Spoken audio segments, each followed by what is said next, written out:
The Ludwig von Mises Institute presents The Libertarian Tradition, an audio series with Jeff Riggenbach. Characteristically, it was Friedrich Hayek who hit the nail on the head more than 60 years ago. 62 years ago this spring, to be exact, back in 1949, in an article for the University of Chicago Law Review called The Intellectuals and Socialism. In this article, Hayek begins by acknowledging that in all democratic countries, in the United States even more than elsewhere, the influence of intellectuals on politics is negligible. If, that is, by influence on politics, we mean the power of intellectuals to make their peculiar opinions of the moment influence decisions, the extent to which they can sway the popular vote on questions on which they differ from the current views of the masses. Yet over somewhat longer periods they have probably never exercised so great an influence as they do today in those countries.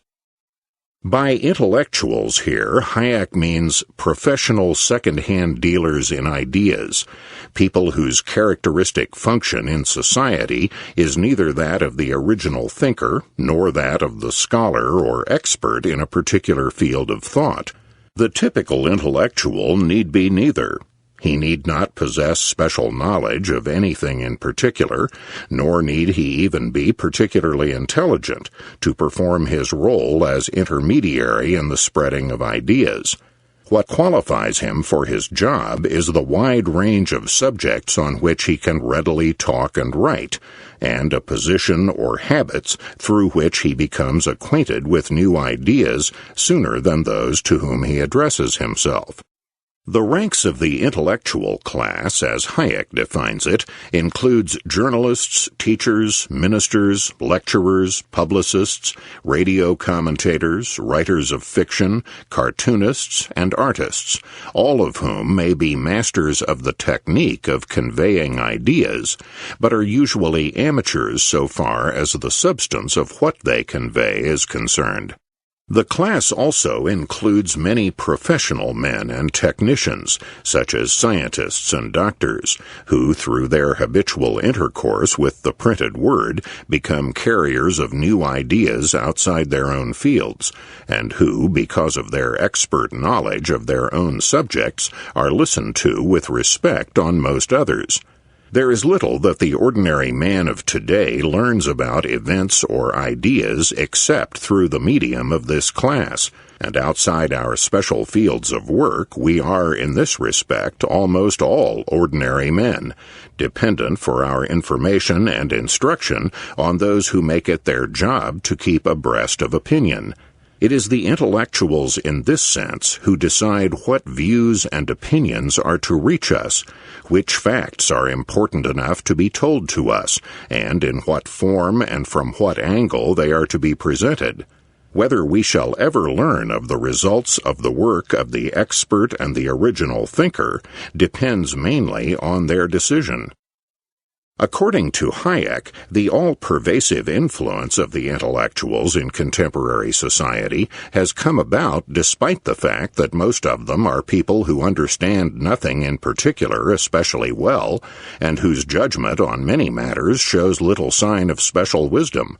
But it would be a fatal mistake to underestimate their power for this reason. Even though their knowledge may often be superficial and their intelligence limited, this does not alter the fact that it is their judgment which mainly determines the views on which society will act in the not-too-distant future.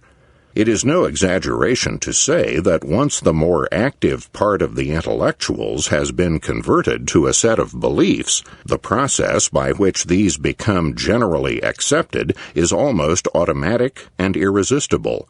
These intellectuals are the organs which modern society has developed for spreading knowledge and ideas, and it is their convictions and opinions which operate as the sieve through which all new conceptions must pass before they can reach the masses.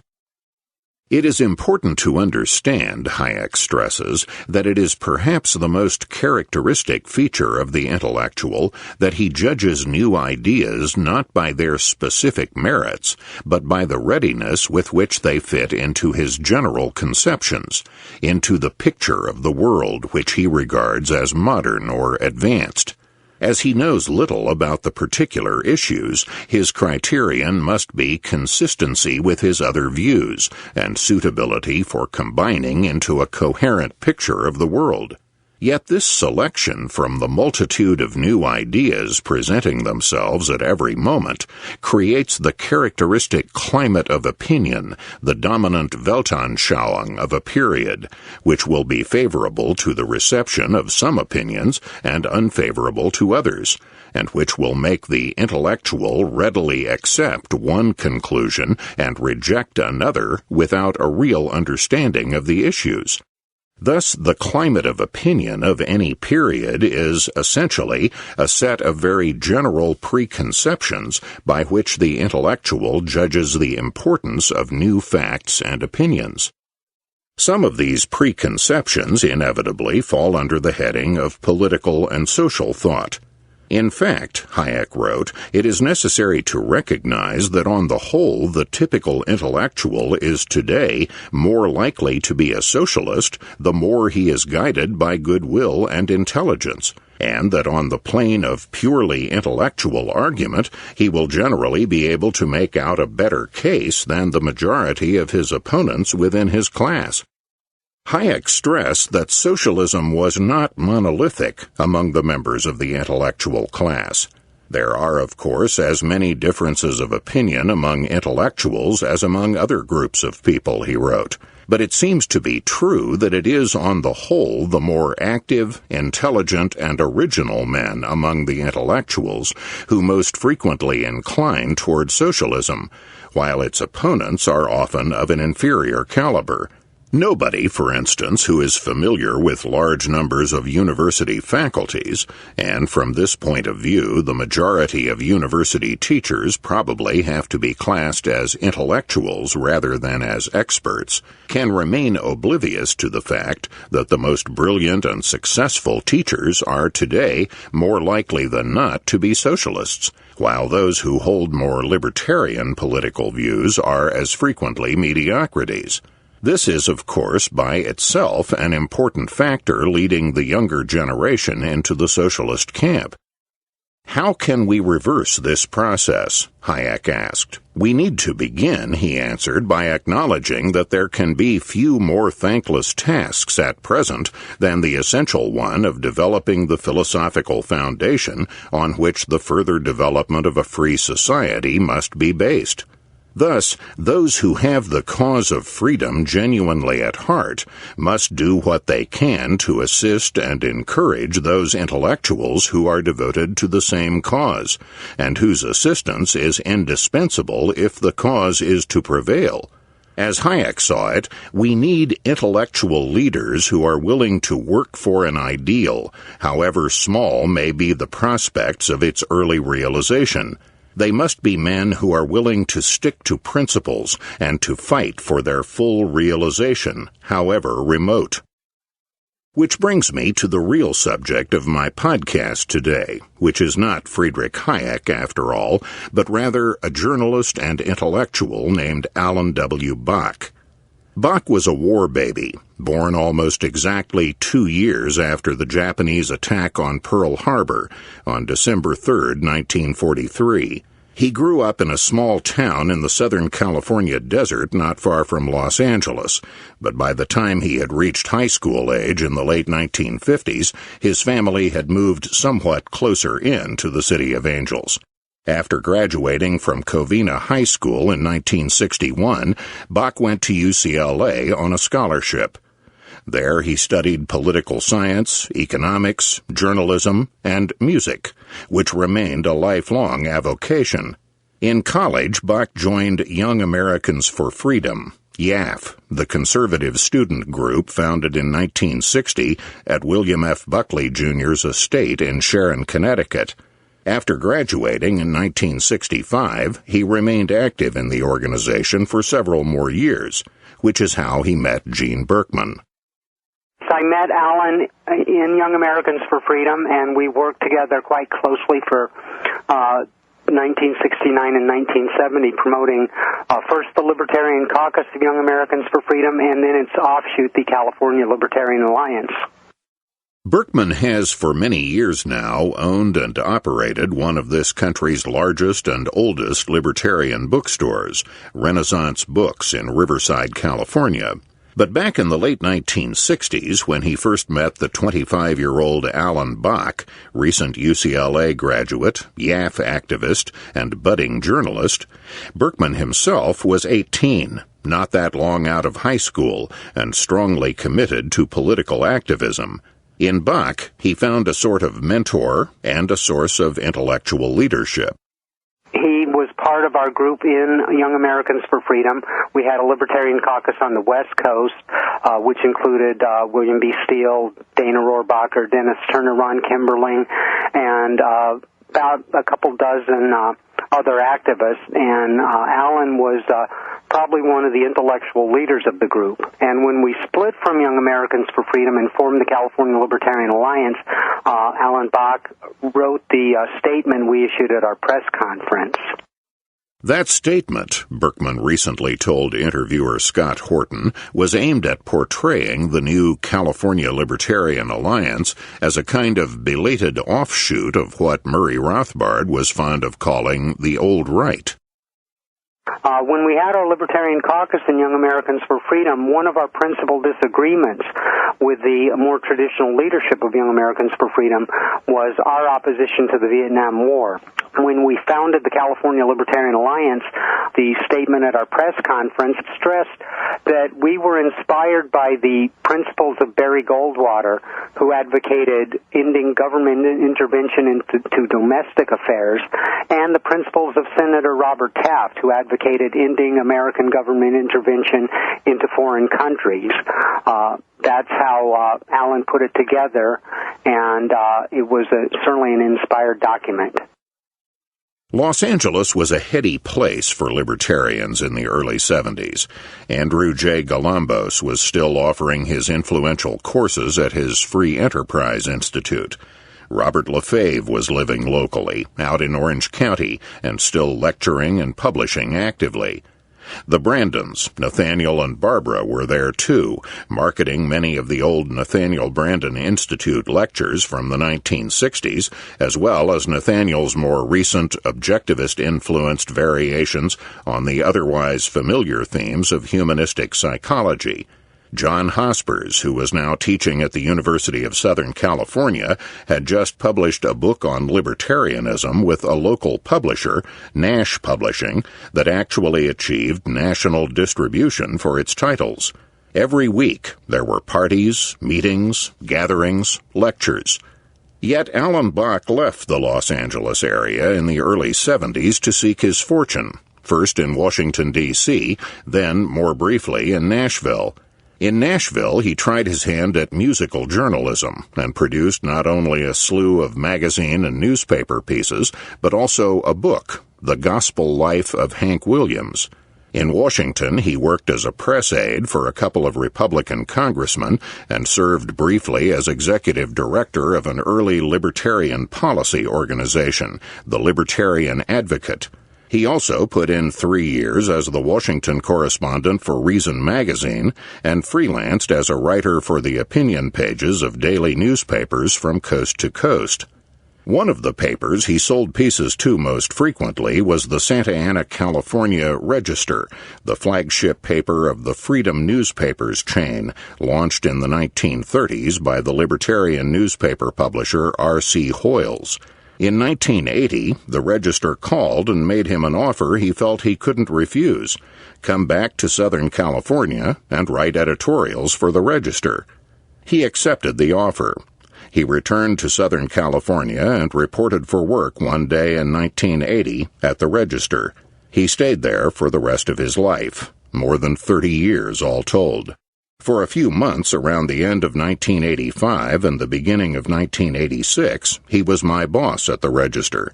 In 1985, he had been promoted from editorial writer to editor of the editorial and opinion pages, and one of his first acts in his new position was to offer me his old job as an editorial writer. We had met, Alan and I, not long after he first joined the Register, early in 1981 in San Diego, at that year's annual convention of the California Libertarian Party. I had given a fairly well-received talk on the Ed Clark campaign considered as a work of art, and Alan had come up to the podium afterward to introduce himself and convey his enthusiasm for what we both agreed had been my extraordinary cleverness. We hit it off instantly, and were friends and colleagues from then on. As I've noted, I worked for Alan in his capacity as editorial page editor of the Register. During that same period in the mid-1980s, he worked for me in my capacity as executive producer of a nationally syndicated daily radio program called Perspective on the Economy.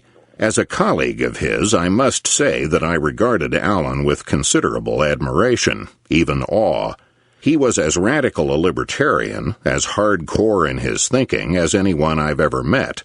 But he had mastered a style of writing that made his hardcore radicalism seem reasonable and even comforting, the exact opposite of threatening. He never came across, as I often did, as harsh or strident. He was the voice of sweet reasonableness itself, and he could turn this stuff out on a dime. The ability to write quickly is an extremely useful skill in journalism. In my prime, when I was working for Alan, I was pretty good at writing quickly myself, but I've never known anyone who could turn out polished, publishable copy as fast as Alan could. He was the fastest good writer I've ever personally been acquainted with. I last saw Alan about a decade ago when he came up to San Francisco, where I was living at the time, to give a talk for the Pacific Research Institute. He crashed on our living room couch for a couple of nights and attended a party at our apartment the first of those 2 nights that attracted a couple of dozen San Francisco Bay Area libertarians. On the whole, it was a pleasant and pleasantly memorable visit. On the other hand, in certain of its aspects, it was perhaps better described as a comedy of errors, in which much ado was made about nothing. To put the matter bluntly, Alan, like many intellectuals, didn't always function too well if he was removed from the comfort zone of his normal environment and forced to use street smarts to navigate through an unfamiliar situation. He was determined to save money on this trip. His free accommodations at our place helped out there, and so he decided to drive up from Orange County instead of flying. We tried to get into the spirit of the thing. Alan, we said, several days before he arrived, where saving money on your car is concerned, your best bet is to ditch it in Oakland at one of the Bay Area rapid transit stations that has a garage. Lock it up and come into the city on the train. We live in a downtown apartment building 2 blocks from Union Square. There's no place to park around here except at great cost. Believe us, Alan, you don't want to bring your car into the city.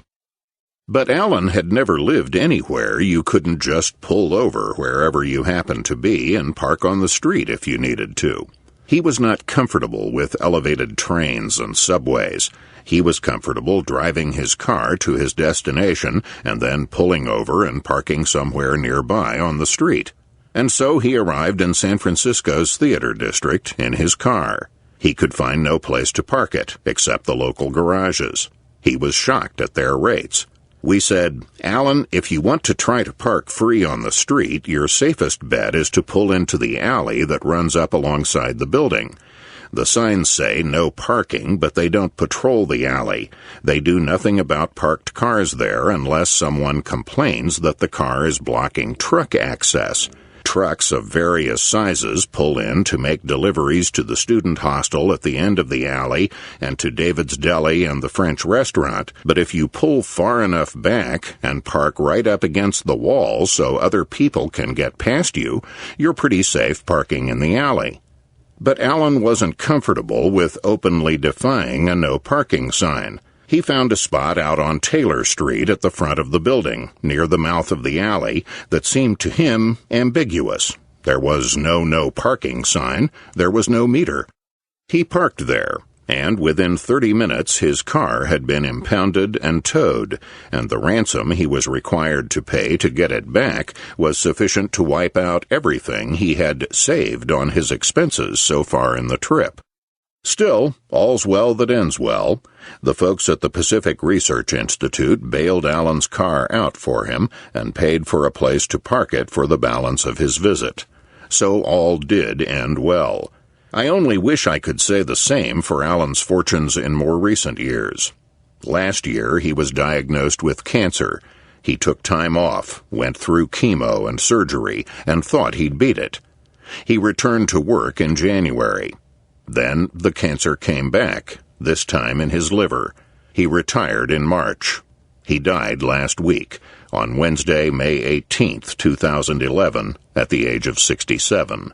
He leaves behind him a couple of first-rate books he produced during the 90s, one on the ambush at Ruby Ridge, and one called Waiting to Inhale, The Politics of Medical Marijuana, as well as an immense treasure trove of newspaper and magazine work, pieces that originally appeared in Reason, The Freeman, National Review, Harvard Business Review, Liberty, or Chronicles of Culture, on antiwar.com or WorldNet Daily, and in various daily newspapers, including, of course, the Orange County Register. Someone should put together a collection, an anthology, that is, of Allen's work. When a person steps forward and does as good a job as Allen did of the intellectual work Friedrich Hayek recommended with such good reason 62 years ago, we should make sure that as many people as we can alert to the fact sit up and take notice. This is Jeff Riggenbach.